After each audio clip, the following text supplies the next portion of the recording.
2026 წლის მაისში წინა წლის შესაბამის პერიოდთან შედარებით რეალური მთლიანი შიდა პროდუქტის ზრდა 6.4%-ი შეადგინა, ხოლო 2026 წლის პირველი 5 თვის საშუალო მაჩვენებელი 7.8%-ით განისაზღვრა. ეკონომიკური ზრდის წინასწარ შეფასებას საქსტატი აქვეყნებს. ზრდის მხრივ მნიშვნელოვანი წვლილი შეიტანეს შემდეგმა დარგებმა: საფინანსო და სადაზღვეო საქმიანობები, ინფორმაცია და კომუნიკაცია, დამამუშავებელი მრეწველობა, ტრანსპორტი და დასაწყობება.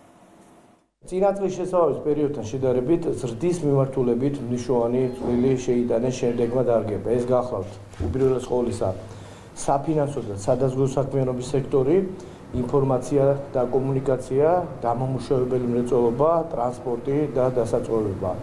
კლების ტენდენცია გამოვლინდა მშენებლობის და სამთო მოპოვებითი მრეწველობის სექტორებში. 2026 წლის მაისში წინა წლის შესაბამის პერიოდთან შედარებით საქონლის ექსპორტი გაზრდილია 15.1%-ით, ხოლო იმპორტის მაჩვენებელი გაიზარდა 5.1%-ით.